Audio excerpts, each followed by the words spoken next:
कहानी शुरू होती है 1964 में। पीओके में एक पाकिस्तानी चरमपंथी अंसारी कश्मीरी मुसलमानों और हिंदुओं के बीच भाईचारे के रिश्ते को पसंद नहीं करता था।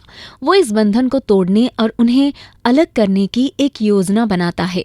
उसे पता था कि भारतीय सेना ही इस एकता का कारण है।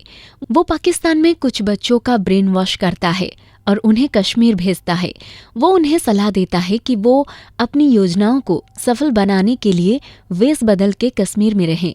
पर जब वो उन्हें भेज रहा होता है तब पाकिस्तान का एक ईमानदार आर्मी अफसर तारिक को इस बात का पता चलता है। वो उसे रोकने की कोशिश करता है पर उसकी सारी कोशिशें नाकाम रहती है क्योंकि उसे अंसारी को अपनी काम करने देने के लिए ऊपर से ऑर्डर आते हैं। उसके बाद हम 20 साल बाद 1985 में अफरीन को देखते हैं, जो लंदन में रह के पढ़ने वाली एक पाकिस्तानी गुसेल उग्रवादी है जो भारत के बारे में कुछ भी पसंद नहीं करती। उसने पाकिस्तान का झंडा जलाने का प्रतिशोध में एक भारतीय फिलैंथ्रोपिस्ट आनंद मेहता की कार में आग लगा देती है, जिससे उसके यूनिवर्सिटी का मैनेजमेंट बोर्ड उसे आनंद मेहता से माफी मांगने के लिए कहता है। जैसा कि अफरीन भारतीयों से सरे कहना पसंद नहीं करती है, इसलिए परोपकारी आनंद मेहता उसे 2 विकल्प देता है। वो बोलता है, या तो मुझे मुआवजे के रूप में 1 मिलियन यानी 10 लाख रुपए दो या फिर जेल जाओ। एक जिद्दी और बददिमाग देशभक्त होने के कारण वो उसे मुआवजा देने का फैसला करती है और अपने दादा पाकिस्तान सेना के ब्रिगेडियर तारिक से मिलने के लिए पाकिस्तान वापस जाती है ताकि उनसे पैसे लेके वो मुआवजा दे सके। पर पाकिस्तान पहुंचने पर उसे पता चलता है कि उसके दादा का निधन हो गया है और वहां उसे उनका वकील मिलता है जो बताता है कि तुम्हारे दादाजी ने अपनी वसीयत में तुम्हारे लिए एक लेटर छोड़ा है जो कि 20 साल पुराना है, जो 1965 में भारतीय सेना के लेफ्टिनेंट राम द्वारा अपनी प्रेमी भारत की सीता महालक्ष्मी को लिखा गया था। उसे तुम्हें सीता महालक्ष्मी तक पहुंचना होगा। इस काम को अंजाम देने के बाद ही तुम उनकी सारी संपत्ति पा सकोगी।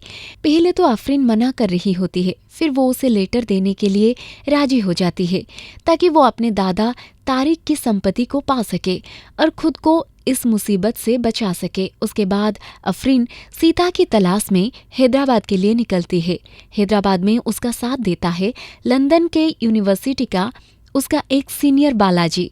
वो लोग उस लेटर वाली पत्ते नूरजहां पैलेस पर पहुंचते हैं, पर वहां उन्हें पता चलता है वो कोई पैलेस नहीं, एक वुमेन्स कॉलेज है। वो वहां पर 20 से अधिक सालों से काम कर रहे सुब्रमण्यम से सीता के बारे में पूछती है। वो अफरीन को बताता है कि ये कॉलेज कभी हैदराबाद के नवाब का शाही महल था जिसे राजकुमारी नूरजहां ने लड़कियों की शिक्षा के लिए दान में दे दिया था। वो ये भी कहते हैं कि सीता नाम वाला यहाँ कोई भी नहीं था। अब अफरीन बिना किसी क्लू के सीता को खोजने में वो विफल होती है। उसके बाद उसे बालाजी की बात से एक आइडिया आता है। वो सीता के बजाय अब राम की तलाश में जाती है ताकि राम को ढूंढते हुए उसे सीता मिल जाए। और अब बालाजी की मदद से आर्मी लाइब्रेरी से कश्मीर में राम की रेजिमेंट में रहने वाले उसके साथ काम करने वाले लेफ्टिनेंट विकास वर्मा का पता मिलता है। फिर वो उसे मिलने के लिए जाती है और उसे राम के बारे में पूछती है। सीन यहाँ से शिफ्ट होता है 1964 में, जहाँ हम मेजर राम को अपनी ड्यूटी करते हुए देख पाते हैं। उस तरफ उग्रवादी अंसारी को पता चलता है कि उसके भेजे हुए लड़कों को अब राशन कार्ड मिल चुका है, मतलब उन्हें इंडियन सिटीजनशिप मिल चुका है। वो लोग अब आम कश्मीर जनता बन चुके हैं।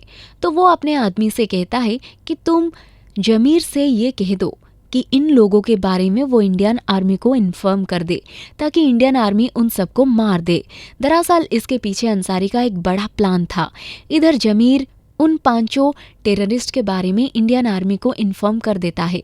जब ये बात मेजर सेल्वन को पता चलता है तो वो अपनी टीम को बुला के उन सबको मारने का ऑर्डर दे देता है। उसके बाद विष्णु शर्मा और कुछ आर्मी ऑफिसर्स जम्मू और कश्मीर की अलग अलग जगहों से उन लोगों को ढूंढ ढूंढ के मार गिराते हैं। पर ये सब वहाँ के मुसलमान देख लेते हैं, जो लोग इंडियन आर्मी को गलत समझ के उन पर पत्थर मारना शुरू कर देते हैं, जो कि असल में अंसारी का प्लान था। वो ये चाहता था कि कश्मीर की आवाम का इंडियन आर्मी पर से भरोसा उठ जाए, और वही हो जाता है। अब ये सब देख राम बोलता है कि हमें जल्द से जल्द जमीर को पकड़ना होगा। और वो लोग आम सिविलियंस बनके जमीर को ढूंढने लगते हैं। उन्हें जमीर कहीं भी नहीं मिलता। पर तभी कश्मीरी मुसलमानों को रेडियो पर अंसारी भड़क रहा था कि कश्मीर हमारा है, इंडियन आर्मी और पंडितों को वहां से हटाओ ताकि इस्लाम बचा रहे, जिसे राम और उसके साथी सुन लेते हैं। उस बीच आगराता में हिंदुओं का एक फेस्टिवल चल रहा था और अंसारी दंगे के लिए ललकार रहा था। तो राम और उसके साथी प्लान करते हैं और उस गांव से एक बच्चे को उठा लेते हैं, जिससे कि बहुत सारे लोग उस बच्चे को ढूंढने निकल जाते हैं और बाकी बच्चे लोगों को राम एक सेफ जगह पर छुपा देता है। रात होने पर वहां के मुसलमान गांव को जलाने लगते हैं। यहाँ पर कुछ लोगों के साथ राम का लड़ाई हो जाता है, जिस बीच उसे जमीर भी मिल जाता है और वो उसे मार पीट के सच उगलवा लेता है, जिसे सुन वहाँ के मुस्लिम सब कुछ समझ जाते हैं और लगी हुई आग को बुझाने लगते हैं। अब हिंदू भी उन लोगों का साथ देते हैं और सब मिलकर बूझते हैं। इस बात से कश्मीर में दोबारा से सब कुछ ठीक हो जाता है। रातों रात ये न्यूज़ एक नेशनल न्यूज़ बन जाता है, जिसके बाद राम और उसके साथियों का इंटरव्यू लेने वहाँ ऑल इंडिया रेडियो की जानी मानी एंकर लक्ष्मी देवी आती है, जहाँ पर सारे देश को ये पता चलता है कि मेजर राम एक अनाथ है, उसका इस पूरी दुनिया में कोई नहीं है। अब लक्ष्मी देवी अपने रेडियो स्टेशन से ये कहती है कि हमारे लिए तो राम है, पर क्या हम लोग उसके लिए हैं? इसीलिए मैं आज अपने बेटे राम को एक चिट्ठी लिखने जा रही हूँ और अगली बार आपकी है। जिसके बाद राम के पास बहुत सारे लेटर्स आने लगते हैं। पूरी इंडिया ने उसे रिश्ता जोड़ लिया होता है, कोई माँ बनके तो कोई बहन बनके उसे चिट्ठी लिखती है और राम भी उन लोगों को रिप्लाई दिया करता है। वो सोचता है अगली छुट्टी में वो जाके इन सब से मिलेगा। खैर, इन्हीं लेटर्स में उसको एक लेटर सीता महालक्ष्मी नाम की एक लड़की की मिलती है, जो उसकी बीवी बनके बात कर रही होती है, पर वो कभी उसको अपना एड्रेस नहीं लिखती। सीता महालक्ष्मी के लेटर्स राम को भा जाते हैं। वो सोचता है कि वो सीता से एक बार जरूर मिलेगा। उसके बाद सीता उसे एक लेटर में ये लिखती है कि आज मेरे पड़ोसन ने मुझसे पूछा कि हम दोनों कहाँ मिले, तो मैंने उन्हें बता दिया, कुरुक्षेत्र में रावण का संहार, युद्ध भूमि में सीता का स्वयंवर। ये लाइन्स राम को समझ में नहीं आते। उसके बाद एक दूसरे लेटर में वो ये लिखती है कि 12 तारीख को हैदराबाद में एक मैजिक शो है, जिसे मैं देखने ट्रेन में जा रही हूँ, जिससे राम को एक हिंट मिल जाता है उसे मिलने का। अब राम और विकास दोनों उस ट्रेन में ढूंढने लगते हैं और बहुत ढूंढने के बाद राम को सीता मिल जाती है। वो उसे उसके साथ 2-4 बात करता है और उसे कुछ लेटर्स और उसके हैदराबाद का एक दोस्त दुर्जय शर्मा, जिसके घर में राम रुकने वाला था, उसका टेलीफोन नंबर देता है। अब वो दुर्जय शर्मा के घर जाके उसी फ़ोन के आगे बैठा रहता है और सीता के फ़ोन का इंतज़ार करता है। पर थोड़ी ही देर में उसे पता चलता है कि ये फ़ोन पिछले कई दिनों से डेड पड़ा हुआ है, जिसे सुन राम परेशान हो जाता है कि अब वो सीता से कैसे मिलेगा। और एक्सीडेंटली उसके बाद वाले दिन सीता राम को ढूंढती हुई दुर्जय शर्मा के घर आती है। बातें करते हुए सीता राम से ये कहती है कि मैंने तुम्हें ऐसे ही लेटर्स लिख दिए थे, पर मैं तुमसे कभी भी मिलना नहीं चाहती थी। इस बीच राम उसका एक तस्वीर ले लेता है और वो कुछ देर बात करके वहाँ से चली जाती है। उसके बाद सीन रियल टाइम में आता है, जहाँ विकास कहता है कि मुझे बस यहीं तक ही पता है, उसके बाद मेरी कभी राम से मुलाकात नहीं हो पाई। यहाँ पर अफरीन विष्णु शर्मा की फ़ोटो देखती है और उसका फ़ोन नंबर हासिल करके वो उसे एक टेलीफोन बूथ से कॉल करती है। तब कल कोई और उठाता है, जो विष्णु शर्मा को जाके बताता है कि आपसे कोई लड़की अफरीन बात करना चाहती है, जो मेजर राम और सीता के बारे में पूछना चाहती है। पर इससे पहले कि विष्णु शर्मा फ़ोन उठा सके, अफरीन का बस आ जाता है और वो वहाँ से चली जाती है। विष्णु गुस्सा हो जाता है और अपनी टीम से कहता है कि कैसे भी करके उस लड़की अफरीन का पता लगाओ कि वो कहाँ है और राम के बारे में क्यों पूछ रही है। इस तरफ अफरीन और बालाजी दुर्जय शर्मा के घर जाते हैं। वो इन दोनों को आगे की कहानी बताने लगता है। अब फ्लैशबैक में जब राम दुर्जय के घर में था, न्यूज़पेपर से वो एक मैजिक शो के बारे में पढ़ता है और 12 तारीख को दुर्जय को लेके उसी शो में पहुंच जाता है सीता से मिलने। वहां पर सीता उससे मिलती है, पर इतना वाव नहीं देती। अब राम सीता की दोस्त रेखा से बात करके उसका एड्रेस ले लेता है। उसके बाद राम उसे दोस्ती करने और मिलने को बोलता है, जिसके बाद वो दोनों एक दूसरे के साथ बहुत ही अच्छा टाइम स्पेंड करते हैं। उसी टाइम बारिश होने लगती है और ये दोनों एक घर में चले जाते हैं, जहाँ एक लड़की उन दोनों से पूछती है कि तुम दोनों पहले कहाँ मिले थे। अब राम बोलता है कि ट्रेन में, पर सीता बताती है कि ट्रेन में नहीं बल्कि हम लोग कश्मीर में मिले थे। दरअसल अग्रता में जब राम हिंदू और मुस्लिम में उस जंग को रोक रहा था, उस वक्त सीता महालक्ष्मी भी वहां अग्रता घूमने गई थी और वो भी उस दंगे में फंस गई थी। कुछ लोग उसे मारने उसके पीछे पड़ गए थे। तभी मेजर राम वहां पहुंच जाता है और सीता को बचा लेता है और लोगों को कहता है कि ये मेरी बीबी है।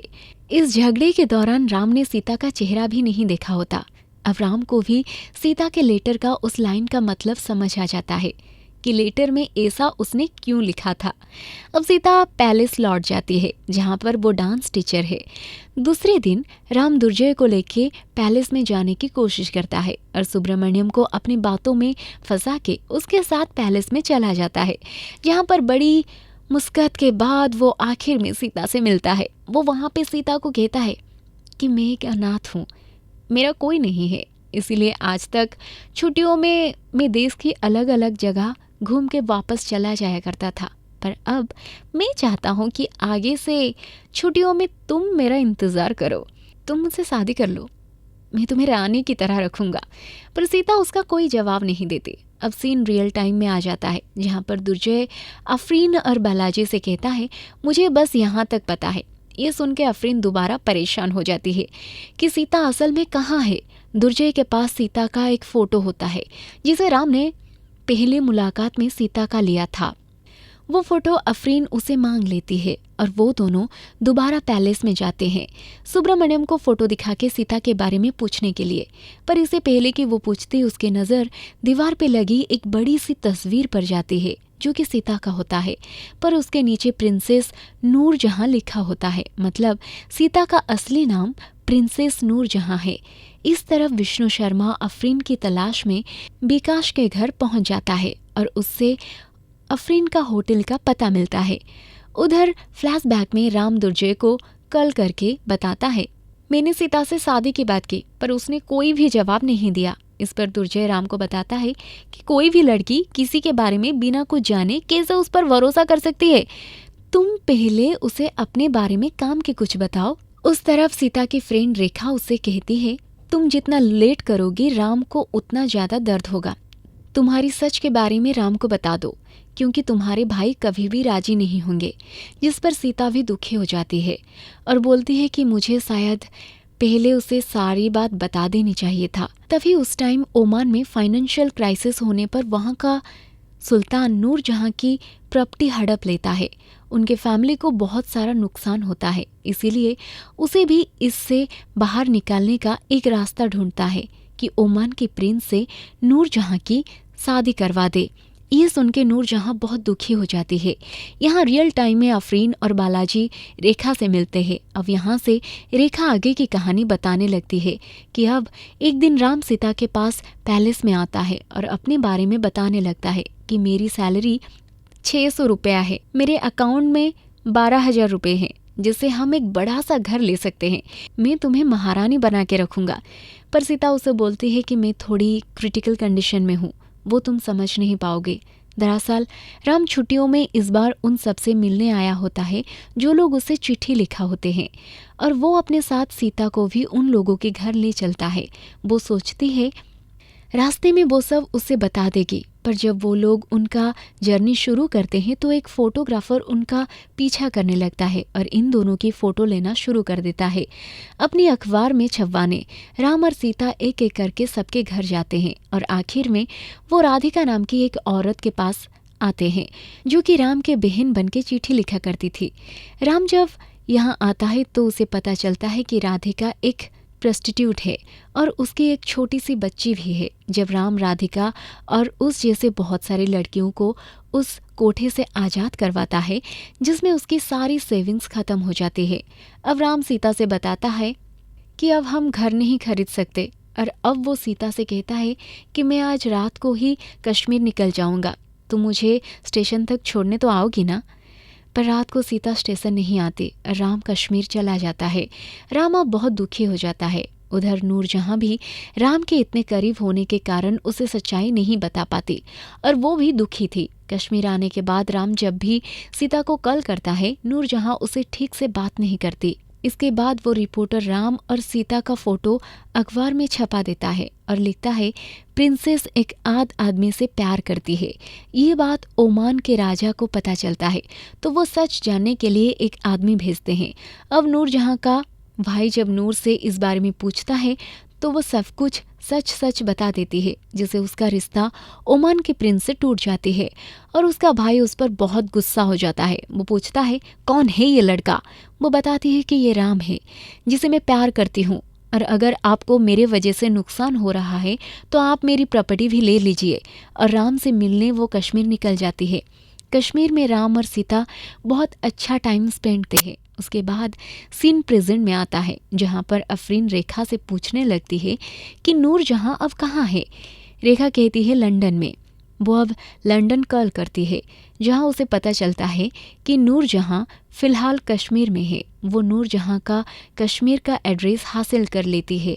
अब ये दोनों कश्मीर निकल जाते हैं। जब वो वहाँ से पहुँचता है तो विष्णु शर्मा के लोग अफरीन को पकड़ लेते हैं और विष्णु शर्मा से मिलने पर वो बताता है कि मैं मेजर राम और तुम्हारे ग्रैंडफादर का आभारी हूँ, क्योंकि उन लोगों की वजह से मैं आज यहाँ हूँ। अब सीन फ्लैशबैक में जाता है, जहाँ राम, सीता और विष्णु शर्मा की फैमिली एक रेस्टोरेंट में मिलते हैं। तभी रसूल नाम का एक बच्चा हाथ में गन लेकर विष्णु शर्मा को मारने आता है। दरअसल रसूल अपने भाई का बदला लेने आया होता है। अब राम और विष्णु उस बच्चे को पकड़कर उसे अंसारी का लोकेशन का पता कर लेते हैं। तभी रसूल अपनी बहन वाहिदा के बारे में बताता है, जो अंसारी के कब्जे में थे। राम उसे वादा करता है कि उसकी बहन की जिम्मेदारी अब राम उठाएगा। अब अंसारी को खत्म करने आर्मी एक टीम रेडी करती है। उस टीम में राम और विष्णु भी होते हैं। अंसारी को खत्म करने के लिए अब वो लोग बॉर्डर क्रॉस करके यूके में जाने वाले थे। यहाँ उनका कमांडिंग अफसर बोलता है कि अगर मिशन कामयाब रहा तो ठीक है, वरना अगर आप वहाँ पकड़े गए तो इंडियन आर्मी आपको भूल जाएगा। अब रात को राम ये बात सीता को बताता है, जबकि आज सीता भी तैयार थी सारा सच उसे बताने को, पर अब वो दुखी हो जाती है और कुछ नहीं बता पाती। उसके बाद राम और उसके साथी पाकिस्तान के लिए निकल जाते हैं और कैसे भी करके वो लोग अंसारी को मार देते हैं, जिस वजह से वहाँ चारों तरफ आग लग जाती है। और जब ये लोग वापस जा रहे होते हैं तो राम किसी छोटी बच्ची की रोने की आवाज़ सुनता है, जो आग में फंसी होती है। राम उसे बचाने उस घर के अंदर दोबारा चला जाता है, जहां विष्णु उसे रोकने की कोशिश करता है, पर वो नहीं मानता। उधर आग देख के पाकिस्तानी आर्मी के मेजर तारिक उस जगह के लिए निकल चुके होते हैं, और जब राम उस बच्ची को लेकर बाहर आता है तब पाकिस्तान आर्मी इन दोनों को पकड़ लेती है। उसके बाद पाकिस्तान आर्मी इन दोनों को बहुत टर्चर करने लगती है, पर तारिक इन दोनों पे रहम देखने लगता है, क्योंकि उसे सच का पता था। उधर सीता और विष्णु की वाइफ सालवान से राम और विष्णु के बारे में पूछने लगते हैं। सालवान उन्हें कुछ भी नहीं बताता। उसके बाद सीता एक बड़े आर्मी अफिसर के पास बहुत सारे सिफारिश लेके जाती है। अब वो अफसर सीता को सारा सच बता देता है कि राम और विष्णु पाकिस्तान आर्मी के कब्जे में हैं। अब नूरजहां अपनी भाई के पास जाती है और बोलती है कि आप तो पाकिस्तान में बहुत सारे लोगों को जानते हो, प्लीज़ आप वहाँ से राम को बाहर निकालो, अब बस राम को निकल लाओ, मैं उससे शादी भी नहीं करूँगी। लेकिन उसका भाई कुछ भी नहीं बोलता। उधर पाकिस्तान में मेजर तारिक अपने हायर अफसर से बात करता है कि हिंदुस्तान के पास हमारा एक सोल्जर है, हमारे पास उनके 2 सोल्जर है, क्यों ना हम उनसे अदला बदली कर ले। इस बात पे वो राजी हो जाता है, पर बस एक आदमी को ही छोड़ा जाएगा इस शर्त पर, और वहाँ से खाली विष्णु ही निकल पाता है और राम वहाँ रह जाता है। उसके बाद रियल टाइम में विष्णु अफरीन से कहने लगता है कि उसी साल पाकिस्तान आर्मी इंडियन आर्मी की कुछ वेस्ट लोकेशंस को पता करके वहां पर हमला किया। तकरीबन 32 सोल्जर इसमें मारे गए, और खुफिया न्यूज़ से ये पता चला कि राम ने ही इन लोकेशंस का पता दिया था। पर मैं जहाँ तक राम को जानता हूँ वो ऐसा नहीं कर सकता। राम ने गलती की या नहीं वो तो पता नहीं, लेकिन सीता उसका बोझ उठाने लगी। मतलब सीता जहाँ भी जाती उसे लांछन ही मिलता रहा कि तुम्हारा राम देशद्रोही है। और वो आफरीन को सबसे ज़रूरी बात ये बताता है कि उस दिन राम ने जिस बच्ची को बचाया था वो कोई और नहीं बल्कि तुम ही हो। ये सुन के वो हैरान हो जाता है। अब उसे समझ आती है उसके ग्रैंडफादर उससे ही सीता को ये लेटर देने के लिए क्यों दिया। अब विष्णु उस लेटर के बारे में पूछता है। वो कहती है कि वो बालाजी के पास है। इस तरफ नूरजहां कश्मीर में राम के साथ बिताए पलों को याद कर रही होती है। तभी बालाजी उसे ढूंढते हुए उसके पास आता है। कहता है कि मेरे पास राम का लेटर है। फिर नूरजहां राम का आखिरी लेटर को पढ़ती है। उसमें लिखा होता है कि सीता, हमारी कहानी का ये आखिरी पन्ना है। मैं जानता हूँ कि तुम मुझे ही याद कर रही होगी। वो उसे बताता है कि मैं देशद्रोही नहीं हूँ। चाहे दुनिया कुछ भी समझे, तुम अपने यकीन पे यकीन रखना। और यहाँ हमें पूरा सच समझ आता है। जब पाकिस्तान में इन दोनों में से किसी एक को भेजा जाना था, तब राम और विष्णु दोनों को ही वेस्ट कोऑर्डिनेट्स मांगी गई थी। राम उन्हें कुछ नहीं बताता और उनके मुंह पर थूकता है। पर जब वो लोग विष्णु को उसके फैमिली फ़ोटो दिखा के ये बताते हैं कि हम उन्हें कभी भी मार सकते हैं, तो वो उन्हें कोऑर्डिनेट्स दे देता है, जबकि राम उसे मना कर रहा होता है। अब विष्णु को छोड़ दिया जाता है और उसके कुछ दिन बाद राम को फांसी हो जाती है। फांसी से पहले उसने इस लेटर को लिख के तारिक को दिया था, लेकिन अब 20 साल बाद वो लेटर आज सीता को मिलता है। वो उसे प्रिंसेस कह के बुलाता है क्योंकि उसे सब पता चल चुका था। और उस लेटर में राम ने एक पेपर कटिंग भी रखा होता है जिसमें राम और प्रिंसेस नूरजहां के बारे में छपा हुआ था।